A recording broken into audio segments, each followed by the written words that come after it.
आपलं जे मानसिक पातळी आहे, शारीरिक पातळीबरोबर मानसिक पातळी संतुलित करणं गरजेचं आहे. आणि मानसिक पातळी संतुलित करण्यासाठी बऱ्याचदा आपण कपल्सना सांगतो की तुम्ही कुठेतरी आउटिंगला जा. मी आतापर्यंत एक सक्सेसफुली मला यूज झालेली एक सगळ्यात महत्वाची टिप पण जाता जाता सांगतो की बऱ्याचदा स्ट्रेस फॅक्टर ज्यावेळेला मोठा असतो, उपचार ज्यावेळेला होतात आणि ज्यावेळेला त्यांना गर्भधारणा करायची असेल त्यावेळेला मी त्यांना सांगतो की तुम्ही लोणावळ्याला जा, तुम्ही गोव्याला जा, तुम्हाला जिथं पॉसिबल आहे जवळच्या इथं जिथं तुम्ही रिलॅक्स व्हाल तिथं जाऊन तुम्ही प्रयत्न करा. आणि त्या आश्चर्यकारकरित्या सांगतो की त्या रुग्णांना गर्भधारणा होते. तर असा फायदा होतो ज्या वेळेला आपण मानसिक पातळी सुद्धा संतुलित करतो. त्यामुळे शारीरिक पातळी संतुलित करणं, मानसिक पातळी संतुलित करणं, याच्यासाठी दिनचर्या आयुर्वेदात सांगितलेली आहे ती फॉलो करणे.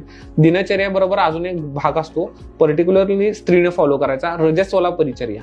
रजस्वला म्हणजे काय, मेन्स्ट्रुअल सायकलच्या वेळेला तिने काही गोष्टी फॉलो करायला पाहिजे, ज्याच्यामध्ये अतिशय व्यायाम न करणं आलं, ज्यामुळे धावण्यासारख्या, पळण्यासारख्या, उड्या मारण्यासारख्या गोष्टी न करणं आलं, शरीराला पूर्णपणे विश्रांती देणं आलं, मनाला विश्रांती देणं आलं, टॉयलेटला जाणं, लघवीला, संडासला जाण्याची जी वेळ असते तर ह्या वेळा पाळणं आलं, त्या न तटवता योग्य वेळेला जाणं आलं. तर या सगळ्या गोष्टींचं जर आपण पालन केलं तर एक व्यवस्थित रिसेट जे आपल्याला अपेक्षित आहे आपल्या जीवनामध्ये, आपल्या हार्मोनल सायकलमध्ये आणि मेन्स्ट्रुअल सायकलमध्ये, ते आपण चांगल्या पद्धतीने अचीव्ह करू शकतो.